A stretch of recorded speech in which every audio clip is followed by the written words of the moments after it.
You ever feel your heartbeat in your teeth? It's a hollow, thudding ache that shifts your focus inward until every nerve in your jaw aches with anticipation. That's exactly what happened the moment Karina Ellison slid the HR document across the conference table, her fingers barely grazing the paper's edge before she snapped it into place, like a gavel striking down a verdict. I watched the heads of operations swivel in unison, their eyes widening as they recognized the stark, typewritten ultimatum puppied beneath the fluorescent glare. Accept the 60% pay cut, or I'll find someone who will. Silence roared in that room, a vacuum sucking the oxygen from my lungs. My pulse drummed in my molars, but somehow I managed not to flinch. Her words came out cold and measured, each syllable a calculated blow delivered in front of the entire staff. Her kingdom. Cold, public, humiliating. Karina's voice never wavered, never dipped into hesitation. She didn't need to. This was her power move, a demonstration of everything she'd built: respect, fear, authority. Yet they didn't know that I was her husband. Not officially. That fact was part of her design: control behind closed doors, invisibility in public. I'd watched her sculpt our shared world around my absence, turning me into a ghost at our own dinner table, and there she was, doing it again. I kept my face neutral, my posture relaxed, though beneath the surface I was raw with outrage. My mind raced through every memory: late nights drafting our first client proposal, the triumph when we closed that Series A round, the way we used to steal kisses in the stairwell before deadlines swallowed us whole. Back then, we were equals, partners. Now, here I stood as collateral, evidence of her ruthless ascent. When her gaze flicked to me, calm, imperious, I responded with a measured, "I'll need 24 hours to consider." My tone held just enough restraint to mask the tsunami inside. Every eye in the room bore into me, assessing, waiting for a sign of weakness. They didn't understand. None of them knew I'd once been her confidant, her co-conspirator in every late-night brainstorming session. They saw a colleague, maybe an underperforming executive whose time had passed. They didn't see the husband she dismantled piece by piece, the man who had supported her climb to the top while she sharpened her claws. But now, as I watched my words echo against the glass walls, I felt a quiet shift inside, the cracking of something I thought was unbreakable. Something in me broke in that moment, too. Karina's lips twitched, almost a smile. She stood, smoothing the lapels of her tailored blazer, and announced the meeting was adjourned. Around me, chairs scraped back, and a low murmur rippled through the room as colleagues gathered their briefcases and coffee cups. I didn't move. I watched them file past, their conversations hushed, as if they were afraid to disturb the moment's aftermath. Their shocked glances cut sharper than any blade. I allowed myself a slow breath before packing my laptop and notes, every motion deliberate, like a man who wants to show he still controls his own destiny, even if only in that small gesture. When I finally stepped out into the hallway, the corridor lights felt harsh and accusing. I closed my eyes for a split second and pictured Lucas, our 11-year-old, asleep in his room, blissfully unaware that his father was being publicly castrated in the name of corporate strategy. There was anger, yes, but beneath it was a deeper tremor of betrayal, an ache for the life we once shared, for the partnership I believed we had. Yet I knew that path had closed the moment she chose to humiliate me in front of people who would never care if I existed or not. I descended the elevator, pressing the lobby button with an almost violent snap, and as the doors opened, I realized I couldn't go home, not yet. I wasn't ready to face her tonight, to pretend everything was normal over dinner. I ducked into the stairwell instead, my footsteps echoing on concrete, and leaned against the cool wall. My fingers itched for my phone, but I resisted. Instead, I focused on steadying my breath, grounding myself in the moment. I replayed her words, the way she looked at me with that flicker of triumph in her eyes. I'll find someone who will. Someone who would take my place, who would be grateful for scraps. But that wasn't me anymore. The man who sat in that boardroom didn't tremble under her gaze. He didn't cower. He met her challenge with a request for time, a luxury she rarely afforded herself or anyone else. In that request, I felt the spark of something else: hope. Not hope for reconciliation, but hope for escape and reinvention. I pressed my back to the wall, closed my eyes, and made a decision to answer her ultimatum not with defeat, but with defiance. I straightened up, squared my shoulders, and stepped out of the stairwell into the quiet hum of the parking garage. The cool air hit me like a shock, and I inhaled, tasting freedom for the first time in years. I would give her her 24 hours. I would consider her cut, her terms, her power, but I would also consider my own options. And when I re-entered that glass fortress tomorrow, I wouldn't be the same man who walked out tonight. Something had shattered alongside my composure, but what emerged was stronger, a conviction that there was a life beyond her empire, and I intended to build it on my own terms. In that dark garage, with the echo of my footsteps fading, I touched my thumb to my teeth, feeling the rapid pulse beneath. Yes, I still felt my heartbeat there, but it no longer held fear. It held determination. I had 24 hours to choose. And I was going to choose me. We were just two names on a startup's payroll back then, Karina and me, young, hungry, and unaware of how ambition can rot the foundation it's built on. Silver Systems didn't have glossy logos or multi-million-dollar contracts at the time. Just a vision and a loft office above a bakery that made the whole place smell like sourdough and dreams. We were a ragtag bunch, chasing cloud infrastructure innovation like it was oxygen, and somehow in the middle of the chaos, we found each other. It started as late-night burrito runs, then turned into stolen kisses by the printer, and before I knew it, we were co-writing code, goals, and a life. Karina was fire, sharp, commanding, impossible to ignore.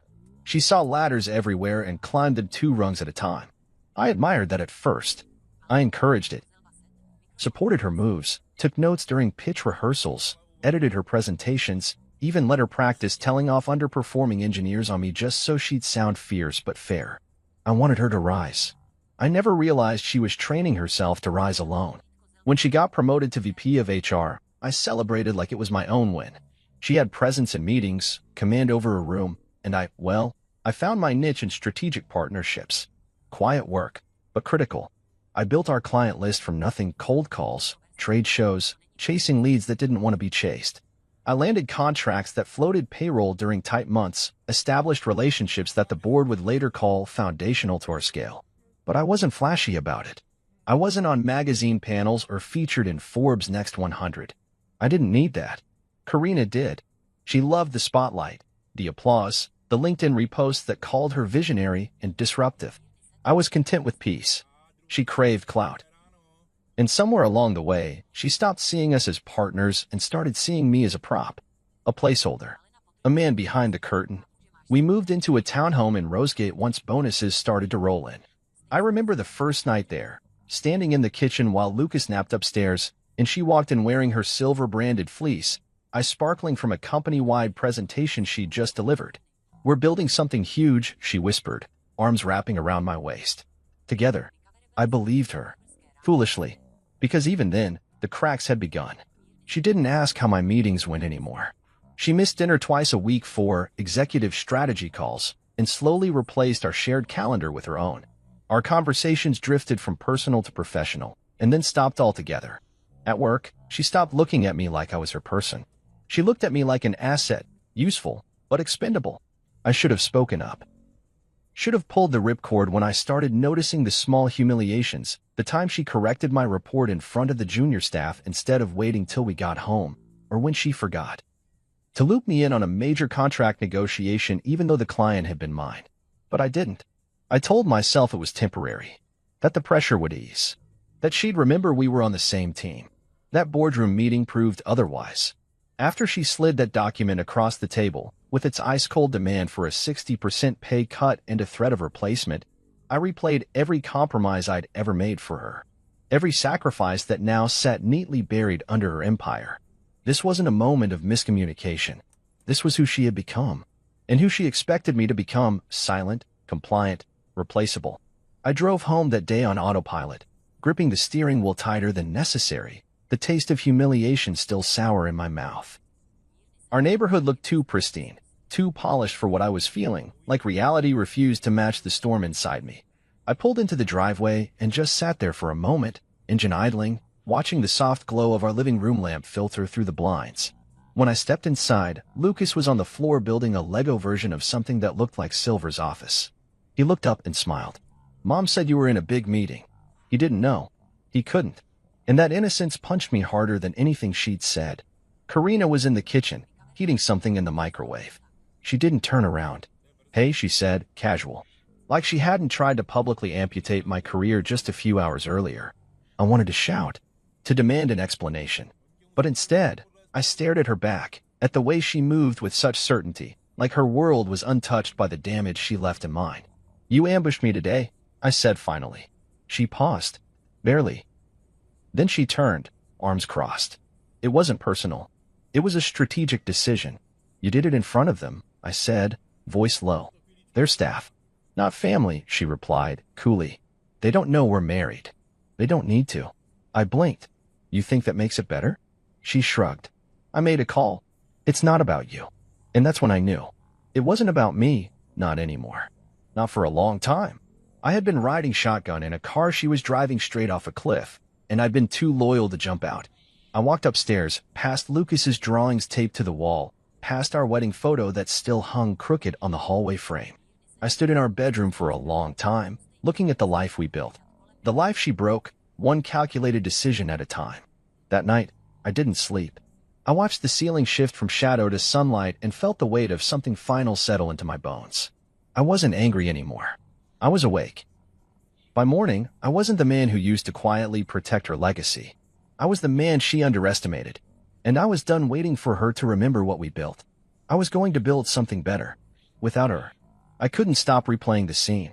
Karina's voice sharp, cold, like a blade across the back of my neck. The way the others looked at me as she did it, some with pity, some with silent relief that they weren't the target. The tap of her pen after the ultimatum. The stillness in the room as I said I needed 24 hours. And now, alone in my car, I sat parked outside our home with the engine off, fingers still gripping the wheel like I was waiting for something to crash. The house was dark except for the small porch light that flickered every few seconds, casting shadows across the front yard like ghosts pacing the grass. I didn't move. I stared at the windshield, my reflection faint in the glass. I didn't know who I saw anymore. Husband, father, employee, target. And now, maybe something else entirely, something I hadn't felt in a long time, unshackled. Humiliation has a strange way of stripping things clean. You stop making excuses. You stop lying to yourself. You see things plain. Eventually, I stepped out and quietly made my way into the house. Lucas was asleep, his door cracked open just enough for the glow of his nightlight to seep through. I paused, peeking inside. He had fallen asleep with a drawing clutched in one hand, crayons scattered across his bed. I stepped in softly, eased the paper from his fingers.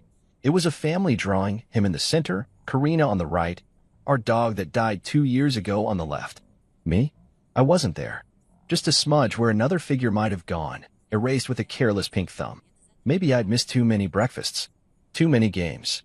Maybe I'd made myself invisible. Or maybe I'd been made that way. I tucked the sheet on his nightstand and walked to my office downstairs. The walls were still lined with client folders, pitch decks, hand-drawn org charts from when Silvera was nothing more than a desperate group of tech optimists trying to outthink Amazon. I'd built our strategic arm from scratch. Courted clients no one else could get close to. Held on to relationships like they were rope bridges. And now?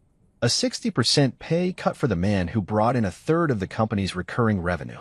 Loyalty was a currency I spent far too generously. I opened my laptop. The company org chart still sat open in a pinned tab from earlier that afternoon. My name, now attached to a strange new title, Special Consultant. It felt like a severance in disguise. I stared at it for a full minute before closing the tab. Then I opened a new one and typed 4 words, Kortnick Systems career page. Kortnick's. The name had always lingered like a whisper in Silvera's corridors. Our top competitor. Sleeker, louder, better funded. They tried poaching me 3 times before, always dangling better pay, better titles, faster tracks. And I turned them down each time for loyalty, for principle, for Karina. Never again. I bypassed their careers page and pulled up my contacts instead. Jared Ortega. The name brought back a flood of memories. He'd been an intern on my team a decade ago, fresh out of grad school with more ideas than tact. I mentored him, taught him how to pitch without sounding like he was begging, showed him how to read a room. We'd lost touch when he left for Kortnick's 5 years back. Now he was VP of Strategic Growth. I stared at his name for a beat longer. My mouse hovered over a message. I clicked. Jared. Long time. Hope you're well. I'd like to discuss something important. Are you available this week for a quick conversation? I hit send. Closed the tab. and stared into the quiet darkness. For minutes later, I heard the ping. I leaned forward and opened it. Marcus. Damn, I hoped this day would come. You free tomorrow morning? Early. I stared at the message. My thumb hovered over the keyboard. For the first time in a long time, I smiled. Something real, not rehearsed or diplomatic. Name the place, I replied. We settled on Rosegate Diner. 6:30 a.m. That was Jared, early, eager, efficient. I leaned back in my chair and exhaled, my fingers tingling with a sensation I hadn't felt in over a year. Possibility. Not in a vague, someday kind of way. But right now, like someone had just cracked open the window in a room where I'd been suffocating. Down the hall, I heard the muffled clatter of Karina moving in the kitchen, probably preparing her overnight oats or one of her nutrient smoothies with all the silent confidence of someone who had never been challenged. I didn't go to her. I didn't say a word. I powered down my laptop and went upstairs, stepping past the photos on the wall, vacations, awards dinners, Lucas's first birthday party. All curated moments, all frozen in time. In our bedroom, Karina was already in bed, a book on her lap. She looked up but said nothing, just returned to her reading like I was a coat on a rack, something she kept around but no longer noticed. I changed in silence, slid into bed without brushing against her, stared at the ceiling, heart still echoing against my ribs. She didn't ask about the meeting. She didn't ask how I felt. She never did. And tomorrow, I would meet with the man she once laughed off as junior talent. I would sit across from someone who remembered what I taught him, not just about business, but about loyalty and grit. And I would listen to what he had to offer, not out of desperation, but with intent. I'd given Silvra everything. I gave her everything. Now, it was time to give something back to myself. Across the bridge, a new chapter was waiting. And this time, I would walk in with both eyes open. The Rosegate Diner hadn't changed since I'd last been there 5 years ago. Same cracked leather booths, same flickering neon sign above the counter, and the same waitress, Gloria, who moved like she had owned the place long before the actual owner ever signed a lease. It was the kind of place people came to disappear into routine. But that morning, before the sun even touched the rooftops, I wasn't here for routine. I was here to end one chapter and begin another. Jared was already seated when I walked in, grinning like a man who'd just found a winning lottery ticket. He stood up to hug me. Marcus, he said, slapping me on the back. I swear, I've pictured this moment more times than I'd admit to HR. I chuckled, easing into the seat across from him. I see Courtnix hasn't taken the charm out of you. Just polished it, he said, then signaled to Gloria without even glancing at the menu. Coffee for both. Black, right? Some things never changed. I leaned back, studied him a little. He'd filled out, his jaw sharper, his suit better tailored, his voice steadier. He looked like a man who finally owned the rooms he used to sneak into. And yet there was still that hint of awe in his eyes when he spoke to me, like I was the guy who pulled him out of his own shadow. Maybe I had. But today, I wasn't his mentor. Today, we were equals. So, I said, folding my hands. Let's talk. Jared didn't waste time. He pulled out a manila folder and slid it across the table. The irony wasn't lost on me. 2 days ago, my wife had done the same thing, with threats tucked behind every sentence. But this folder? It hummed with opportunity. Senior Director of Strategic Growth, he said. 180 base. 30% bonus potential. Full benefits. Signing bonus that'll make you forget you ever got downgraded to consultant. And more importantly, he leaned in, lowering his voice. We'll fast-track you to VP in 6 months, maybe less, if even half your former clients follow you. I blinked. That's generous. No, he replied. That's overdue. I opened the folder. Neatly printed offer letter, compensation package, NDAs, standard onboarding forms. But what caught my eye wasn't what was in the folder, it was what wasn't. No non-compete clause, I said aloud. Jared nodded. We don't need it. You're not just a name on a resume. You're the reason deals close. People trust you. And trust doesn't come with an expiration date. I sipped my coffee, letting the words settle. I meant in my current contract, I clarified. Silvra. Karina had it removed last year. Said it would give me more flexible. He raised an eyebrow. You serious? I pulled out my phone, tapped through a few PDFs, and turned it toward him. Page 11. No non-compete. No client solicitation clause. No IP restrictions. Jared whistled low. She thought you'd never leave. She was wrong. He tapped the table, smirking. You know they'll try to drag you through the mud anyway. I nodded. Let them. I've bled for that company. The files I built, the trust one earned, the clients I signed, they weren't handed to me. They weren't gifted because I married into power. I earned them, and I won't lift a finger to steal a single one. You won't need to, he said. They'll call you. They'll ask where you are. They'll follow because they want to, not because you ask.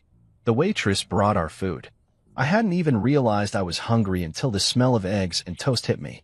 Jared took a bite, then pointed at the folder. So? You in? I didn't answer right away. I picked up the pin he'd placed neatly beside the packet. It felt heavy in my hand, not just from the metal, but from what it symbolized. Not revenge, not ego, but self-respect.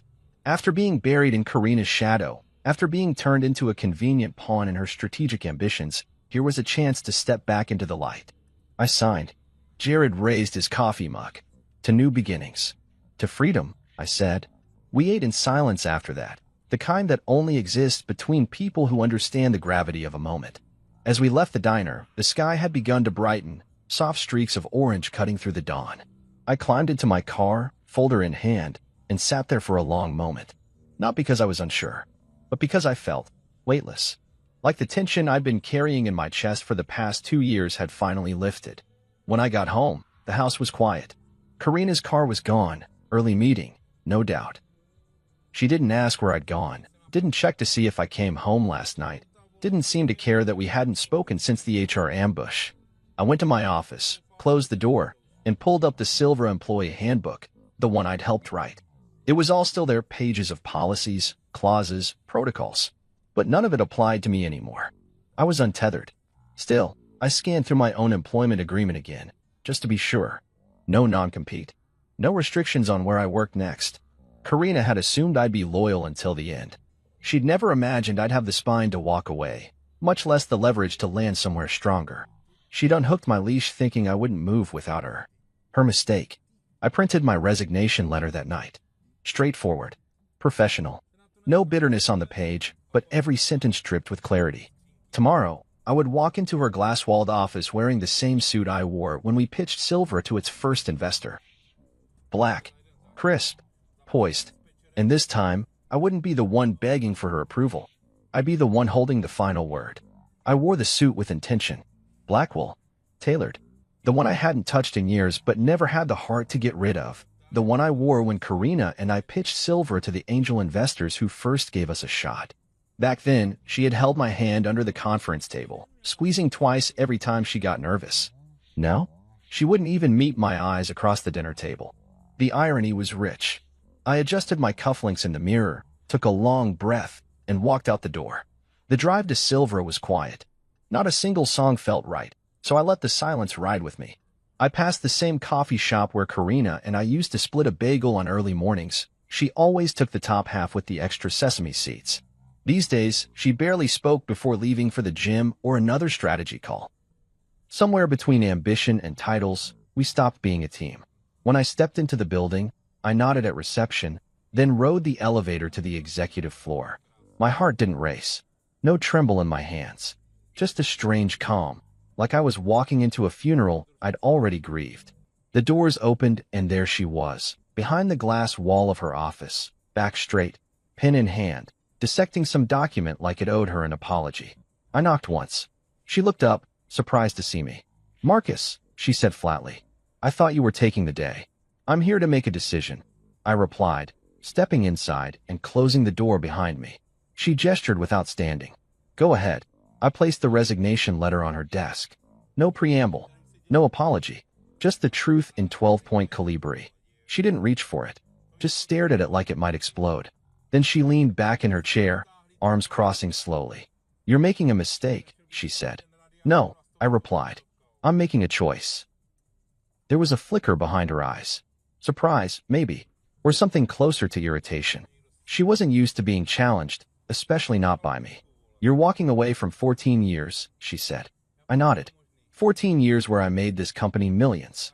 14 years where I stayed loyal even when it cost me time with my son, cost me my peace. Her tone hardened. "You're not going to find another role in this market at your level." Not with your compensation expectations.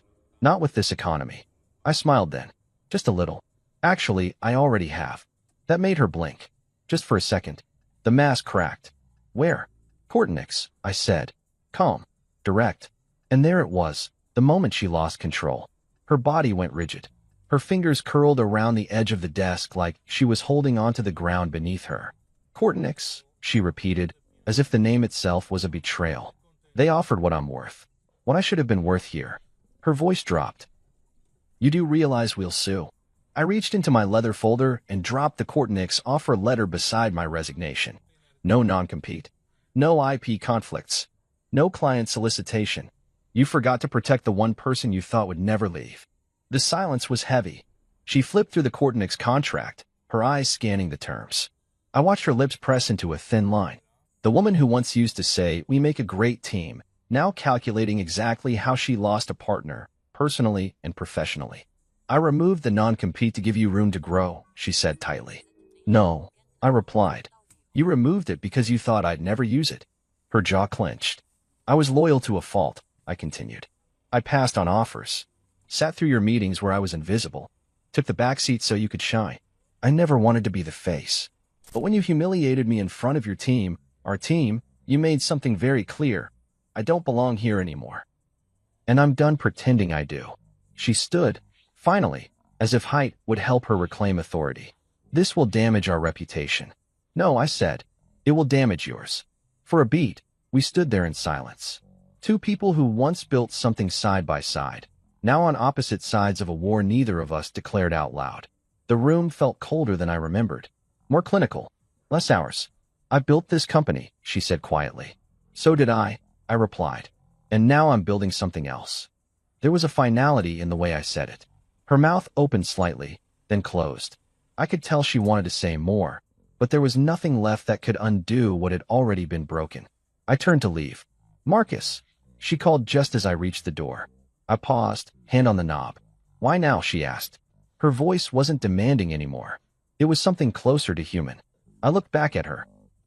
The woman who used to dance barefoot in our living room, who once whispered her dreams against my collarbone, who used to believe in us. Because yesterday, I said, I realized I've spent too long being loyal to someone who stopped being loyal to me. Then I opened the door and stepped out. By the time I reached my office, news had already started to ripple through the floor. Devin from legal gave me a long, unreadable look. Maria from finance stood near the coffee machine, eyes glassy. I gave her a nod. She smiled weakly and mouthed, "Thank you." I packed my things in silence. A few folders. My son's crayon drawing of a rocket ship. A coffee mug that said, "Do the work." I left the framed picture of Karina and me at last year's gala in the drawer. That wasn't a memory I needed anymore. HR pinged me before I could head out. We'll coordinate your exit documents, the email said. Please wait for security to escort you per protocol. Security. After all I'd done, after all I gave. This was how it ended. Like a threat. Like a liability. I waited. Calm. Unbothered. I didn't want a scene. I didn't need one. The security guard was polite, almost apologetic. Just protocol, Mr. Ellison, he muttered. I nodded. Of course. As we walked through the corridor, I could feel eyes on me. Colleagues trying to look busy. Screens flickering with pretend work. No one spoke, but everyone watched. And then I stepped through the glass doors of silver one final time. No announcement. No applause. Just quiet shoes on tile and a gust of wind as the doors shut behind me. But I didn't look back. Not once. The air outside Silver's building was different. Not just cooler, but freer, like the kind of breeze that lets you know you've just walked away from a fire and survived. I stood on the steps for a few seconds longer than I needed to, holding the box of my things in one arm, my resignation confirmation envelope in the other. It was strange how light it all felt. After 14 years of loyalty, I expected the weight of regret, the tug of nostalgia. Instead, I felt nothing but clarity. Devin from legal had sent me a one-line Slack message an hour before. Do you want a quiet exit strategy? I declined without hesitation. I didn't need fanfare, but I wasn't going to slink out the back door like I'd been caught stealing office supplies. I wanted them to see me leave, to feel the ripple of it. Maria from finance had been crying. She didn't say much, just hugged me fiercely and whispered. She didn't have to do it like that. She meant Karina. Everyone did. They'd seen her play her hand, wield her power in that conference room not like a leader, but like a tyrant marking her territory. And now that I was gone, they'd be watching her even more closely, waiting to see who'd be next.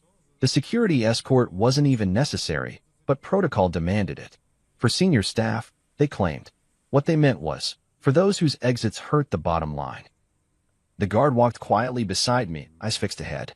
When we reached the elevator, he pressed the button, stepped back. I glanced at him. "You draw the short straw?" I asked. He gave a half-smile. "You're not the first executive I've walked out, Mr. Ellison, but you're the first one who left with his head held high." I appreciated that more than I thought I would. When the doors opened to the lobby, I stepped out to a hushed room. Receptionists paused mid-call. Interns pretended to scroll through emails they weren't reading. I walked across the marble floors I used to help mop in the early days when we couldn't afford cleaning staff, back when Karina and I shared a desk and a single dream. Now she had an entire corner office, and I had the one thing she couldn't reclaim: my name, my value, and the trust of every client I'd ever worked with. I exited the building into the afternoon sun, slid the box onto the passenger seat of my car, and sat for a long while with the engine off. No calls, no emails, just stillness. Then, almost like clockwork, my phone lit up. First was Sonia Adair from Teltrix Solutions. "Hey Marcus, just heard. Where are you headed?" Then Marcus Doyle from Graywell International. "Tell me you're staying in the industry. We want to talk." A few minutes later, Elaine Winters. The same client who once said she'd never work with anyone but Silvera. "If you're leaving, I'm reconsidering our position. Let's connect soon." I hadn't pitched, hadn't even hinted, and yet here they were calling, texting, asking where I went. Because it wasn't about the company. It never had been. They were buying me, my judgment, my relationship, the years I spent learning their business inside and out. Karina never understood that. She thought people could be managed like numbers, that loyalty could be drafted into contracts. But real loyalty isn't written down. It's earned. I replied to each one with a simple message: "We'll talk Monday. I'll have something to share." Then I opened a fresh notebook, wrote 3 words at the top of the page: Courtnix. Day 1. That night, I got home before Lucas did. He had soccer practice, and Karina had volunteered to do the pickup, probably to soften the optics, to paint a picture of domestic unity that hadn't existed in months. I sat at the kitchen table, box beside me, and took out a photo from the top. Me and Lucas at a park 2 years ago. He was holding a popsicle, his mouth stained blue, his hand in mine. I'd forgotten about this one. Karina had taken it. I remembered how she smiled at us then, genuinely. I wondered where that woman had gone. The garage door opened. I heard the car pull in, the telltale sound of Lucas kicking off his cleats before he even got to the door. He burst in a moment later, breathless. "Dad, did you see my goal?" "Not yet," I said, standing up. "But you can show me. I'm home early." His eyes lit up. "You're never home this early." "I will be now." He ran off to get his ball, and I turned just as Karina walked in. She looked tired. Not exhausted, just drained in that permanent way success can sometimes carve into a person. Her eyes flicked to the box on the table. "So it's done," she said. "It is." She nodded. "They'll come after you." I didn't take anything that wasn't mine. No clients solicited. No documents. You built your company on rules. I followed everyone. She sighed and leaned against the kitchen counter. "I didn't think you'd actually do it." "I know." There was a long silence between us, filled only by the sound of Lucas kicking the ball against the living room wall and laughing at the rebound. "I never meant to hurt you," she said at last. I met her eyes. "You didn't need to mean it. You just needed to stop seeing me." That was the moment it landed for both of us, that the damage wasn't in one public insult or one pay cut. It had started long ago in all the quiet choices, the diminishing, the dismissals, the absence of kindness when power arrived. "I hope you find what you're looking for," I said, voice even. She nodded once and stepped past me into the living room. I didn't follow. Later that night, after Lucas was asleep, I emailed Jared. All 4 clients reached out. Not because I asked. Because they saw what you saw. He replied 5 minutes later. "Then we begin." And we did. Monday morning hit like a starting pistol. No time for nerves, no time for nostalgia. I sat at my new desk, sleek, minimalist, modern, with a fresh notepad, a full mug of black coffee, and a locked-in determination I hadn't felt in years. I wasn't easing into Courtnix. I was leading. Jared had made it clear the minute I signed. "We're not hiring you to blend in. We're building a new lane for you. That lane began now.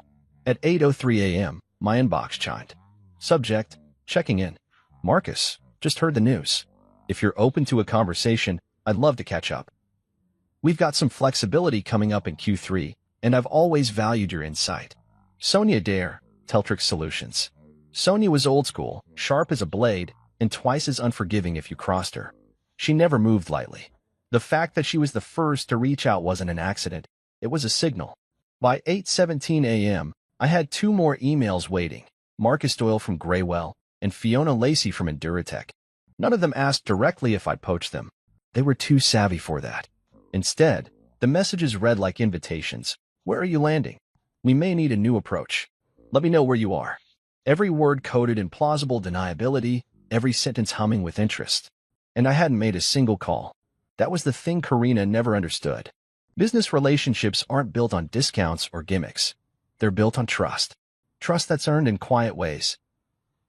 Meeting deadlines without being asked, staying late to walk a client through integration issues, remembering the name of a client's daughter when no one else did. Trust lives in the small details. And now, as the news of my departure rippled through the industry, trust was doing the work for me. I didn't rush to reply. I spent the morning reviewing Courtnix's client portfolios, looking for gaps, missed opportunities, areas where we could outperform Silvra. It wasn't hard to find them. Silvra had become bloated, too many middle managers, too many processes that smothered momentum. I knew because I helped build them. But Courtnix was lean, fast, and ready to move. At 11:20 a.m., Jared stepped into my office, a grin already spreading across his face. Let me guess, he said. They're calling. They're circling, I corrected, tapping my inbox. They'll call by Friday. They'll call today, he said, pulling up a chair. Sonia's on a panel with me next week. She asked if we could grab coffee in advance. I've known her for 8 years. She's not a coffee kind of woman. I nodded, but I wasn't surprised. This wasn't arrogance. It was the slow unfolding of inevitable consequences. Silvra thought they owned those accounts. What they owned was access. What I had was loyalty. And that couldn't be bought back. Jared slid a paper onto my desk. List of key accounts we want to target. Most of them are clients you touched at some point, even if indirectly. Take a look. You know them better than we do. I scanned the list. Teltrix, Graywell, Norkin, Xylene, and 3 others I'd helped onboard back in the lean days when Silvra still hosted brainstorming sessions on folding tables. I recognized the names. I remembered the wins. And I remembered how I was never the one invited to the podium when the deals closed. How aggressive are we being? I asked. You tell me, Jared said. We're not stealing. We're simply being open. If they come, we catch. No emails. No pitches. No contact first. Just let the magnet work. And it was already working. At 12:03 p.m., the first call came. My phone buzzed. Elaine Winters. The same Elaine who once told me, to my face, I don't switch vendors. I don't do drama. The woman who once asked Karina to remove me from a Zoom call because she thought executives should know when to exit quietly. I picked up. Elaine, I said. Marcus, she replied, her tone cool but curious. You landed somewhere yet? I have. Courtnix. Yes. There was a pause. Good. I've been waiting for a reason. A reason. That's what I had become, a reason to reevaluate, to reconsider, to realign. We talked for 6 minutes. She asked questions about Courtnix's roadmap, stability, ethics. I answered clearly, honestly, with no attempts to sell her. When we hung up, I didn't press. I didn't follow up. I didn't need to. At 2:12 p.m., Marcus Doyle followed. By 4:47 p.m., I had 6 meetings on the calendar, all requested. None initiated by me. I leaned back in my chair, watching the soft glow of sunset stretch across the Courtnix skyline view, an office without tension, without judgment, without silent warfare tea. When Karina came to pick him up, she paused in the doorway. You're home early, she said. I work somewhere that values balance, I said, not looking up from the drawing Lucas had taped to the fridge. She didn't respond. As they left, Lucas turned back and whispered, Can we hang out again Wednesday? Count on it, I said. I closed the door and stood there for a long moment, the house quiet, the evening light soft and forgiving. I'd spent years thinking that victory was about holding the high ground, staying loyal, waiting to be recognized. But real victory? It was having people remember who you were when you're no longer in the room. And they were remembering now. It was a Thursday night. Late. Lucas had just gone to bed, and I'd finished replying to a last batch of emails, quiet ripples from the growing wave of client shifts. The numbers were speaking for themselves. Kortnick's weekly growth metrics were starting to mirror Silver's losses. Even Jared, usually calm and smooth, was starting to wear a look I hadn't seen before. Hunger. The kind of hunger that came from watching years of waiting finally start to bear fruit. I just set my phone down when it rang, an unknown number, local area code. I stared at the screen for a second before answering. Marcus Ellison, I said. There was a pause. Then, Marcus. It's Harland Royce, the CEO of Silver Systems. I stood without realizing it, one hand bracing the edge of the kitchen island. I hadn't heard his voice in months. Even when I was still with the company, Harland was one of those appear once a quarter leaders, only visible when there were cameras or crises. Apparently, this was both.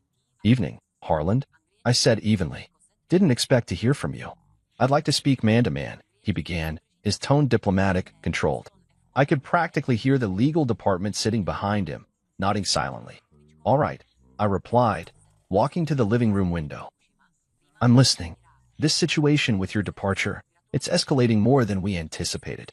I didn't escalate anything. That's not what I meant. He cleared his throat. You've built strong relationships over the years, and we recognize that. But the client shifts we've seen recently are the result of trust, I cut in. Trust you let your head of people publicly destroy. He was quiet for a beat. Then he continued, measured. We'd like to offer you a revised package. New title. Senior partner. Equity. Full reinstatement. We can undo what was done. I almost laughed. Not out of disrespect, but disbelief. The man who once told a boardroom that I was foundational, but not irreplaceable, now wanted to reverse course because he finally understood that foundation didn't mean invisible. It meant essential. You're too late, I said. Think about your family, he said softly. I looked down the hallway, where Lucas's nightlight glowed under the doorframe. I replied. I thought about my son asking why his mother yelled at me in front of the entire staff. I thought about the mornings he saw me leave before sunrise and come back after dark. I thought about the way he stopped drawing me in family portraits because I was always at work. Marcus, I gave everything to Silvera, I continued. I built departments from scratch, held clients when your systems were failing, brought in the kinds of contracts that paid for Karina's entire HR restructuring. And when I needed dignity, just dignity, you gave me silence. Until the numbers dropped. We didn't realize. You didn't care, I said, sharper now. And now that the market's reacting, I'm suddenly valuable again? That's not how it works. There was a long pause on the other end. Then, finally, is there anything we can say to make this right? I looked out the window, watching the streetlights flicker across the pavement. I thought about the peace I'd felt walking into Kortnick's each day. The respect in Jared's voice when he asked for my opinion. The way my calendar finally had room for my son. I thought about the meetings I'd had that week alone. 7 clients already transitioning. For more reviewing proposals. The new team I was mentoring, people who looked at me not as a relic, but as a leader. And I thought about Karina, who hadn't reached out once. Not to apologize. Not to explain. Not even to argue. You can't make it right, I said. Because you let it go too far. And the worst part is, you probably still don't understand what you let her do to me. You didn't lose a name. You lost the one person who never asked for the spotlight, but held your brand together when everything else cracked. Another pause. But this one had weight. I see, he finally said. No, Harland. That's the problem. You never did. I ended the call. I stood there in the quiet, the silence thick around me, the finality of that conversation ringing louder than anything he'd said. I wasn't angry. Not anymore. That part had burned away weeks ago. What I felt now was something cleaner. Stronger. Closure. That night, I walked into Lucas's room. He was half awake, curled in a messy tangle of sheets, his mouth slightly open. I sat on the edge of the bed, brushing a hand through his hair. You won't have to ask me to be home anymore, I whispered. I'm already here. The next morning, I opened my email and typed one final message to Jared. Subject, full commitment. Harland called. He offered everything. I turned it down. Let's move forward. Jared replied 2 minutes later. Then it's time to grow this thing. Full speed. And we did. 2 months had passed. The skyline outside my Kortnick's office shimmered with late morning sun, the glass panels of neighboring towers casting reflections across my desk. I just wrapped up a call with Graywell International, our third successful transition in 6 weeks, when my assistant knocked gently on the glass. Marcus, there's a visitor. She doesn't have an appointment, but she said you'd want to see her. I didn't need to ask who. I stood, adjusted the cuff of my shirt, and walked out to the reception area. And there she was, Karina. She looked smaller than I remembered. Not physically, but in presence. The steel-hard edges she once wore like armor were duller, and the confident tilt of her chin was now tinged with restraint. Her blazer was crisp, her heels sharp as ever, but there was a quiet unease in the way she held her purse close to her body, like it could shield her from what she'd come to face. She didn't smile. Neither did I. Marcus, she said, her voice measured. Karina, I was hoping we could talk. Privately. I nodded once, turned, and led her to my office. The door clicked shut behind us, sealing in a silence thick with everything we hadn't said in months. She glanced around the space, sleek, warm-toned, tastefully modern. A wall of floor-to-ceiling windows bathed the room in natural light, and behind my desk, the Kortnix logo gleamed against matte black. This is nice, she said, forcing something close to polite. Very you. I sat behind my desk and motioned for her to take the seat across from me. She did, folding her hands over her knee. Her eyes darted to the nameplate on my desk. Marcus Ellison, Vice President, Global Client Partnerships. Her jaw tightened. You've turned half the market against me, she said, skipping the preamble. No, I said calmly. You did that yourself when you made a spectacle out of your husband in front of junior staff. I just left. I was doing my job. You were executing a performance, I said. You didn't just cut my salary. You tried to humiliate me. And you made sure they all saw it. She shifted in her chair. I didn't think it would unravel this way. That's the thing, Karina. You didn't think at all. You thought I'd take it like I always did. Quietly. With grace. You forgot I built Silver's backbone while you chased visibility. I never took credit for your work. No, but you never shared it either. She looked down at her hands for a moment, gathering herself. You were always consistent. Predictable. And you needed that. Until you didn't. Silence again. She looked up at me, the edge in her expression softening just slightly. I came because I wanted to understand, she said. Why you let it all go. Us. The company. Everything. I leaned forward, resting my arms on the desk. I didn't let anything go, Karina. I just stopped holding things that were already breaking me. She blinked. I fought for us, I continued. For the company. For every meeting, every deal, every late night that I covered while you climbed. And you, somewhere along the way, stopped seeing me as a partner. I became convenient. Background. Replaceable. I was under pressure, she said quietly. We all were. But pressure reveals character. And yours came out cold. Her gaze drifted toward the window. Do you love what you're doing now? I didn't hesitate. I do. She nodded once, like she already knew the answer. And Lucas? She asked. He sees me now, I said. I'm home. I coach his team. He puts me in his drawings again. That hit her harder than anything else I'd said. You know what he asked me last week? I added. Why didn't Mom ever clap when you came on stage at Career Day? I didn't even know he noticed. But he did. Her mouth opened slightly, then closed. No defense. No explanation. You're right, she said finally. I stopped seeing you. Somewhere between my ambition and my control, I just assumed you'd never leave. And I told myself that made me strong. It made you blind. She nodded. Slowly. Then stood. Well, you've made your point. I stood too. I didn't ask you here. I know, she said. But I had to see it for myself. What you became when you stopped standing in my shadow. We locked eyes for a long moment. There was no hatred there. No venom. Just a mutual understanding that something had ended, and it wasn't temporary. You were always meant for more, she whispered. I stepped back. You just didn't want me to have it. She took a shaky breath and walked to the door. As her hand touched the knob, she turned once more. Goodbye, Marcus. Goodbye, Karina. She left without another word. The door clicked shut behind her. I sat back down, the quiet settling around me. But this silence didn't ache. It didn't feel like a void. It felt earned. Peaceful. Right. And outside, the city continued to move, deals waiting, clients calling, my future wide open. She had walked into my office thinking I might look back. But I was already facing forward. A full year had passed. 12 months since I walked out of Silver Systems with a box in my hands and my reputation intact. 12 months since Karina's voice echoed through that glass-walled room. delivering a threat wrapped in corporate language. And now, sitting at the head of a wide walnut conference table in Kortnix's downtown headquarters, I realized something I hadn't once looked back. Not out of stubbornness. Out of peace. Final numbers from Q2, Jared said, sliding a folder across to me. We're up 27% over last year.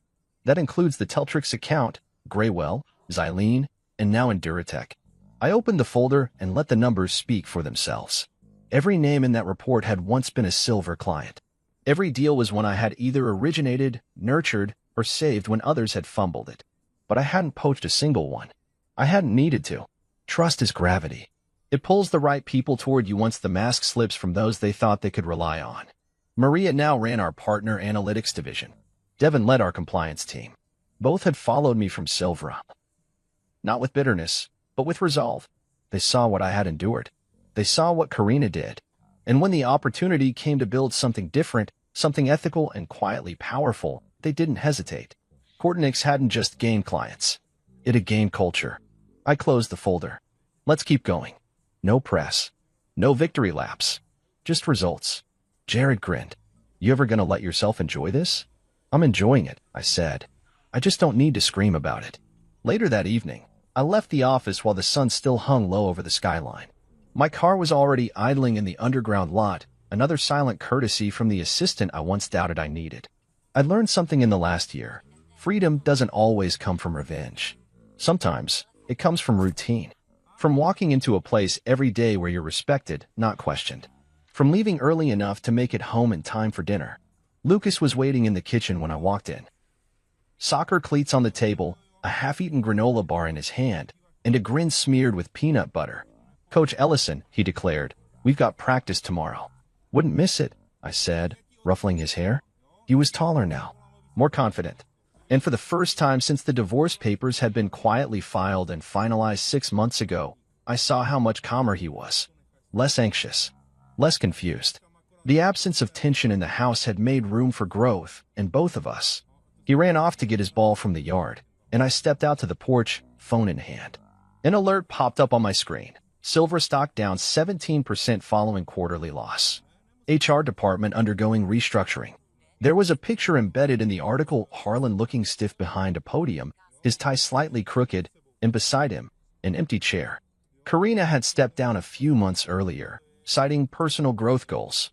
Translation: she'd been pushed. The industry wasn't stupid. When 4 major clients walked within 90 days of my resignation, it raised eyebrows. When 2 of her own staff followed me to Kortnix, it raised questions. When the media caught wind of her HR decisions and the mysterious reclassification of her own husband, it became a liability. And me? I didn't comment. I didn't retaliate. I didn't even post a cryptic LinkedIn update. I just kept building. Because real payback isn't noisy. It's dignified.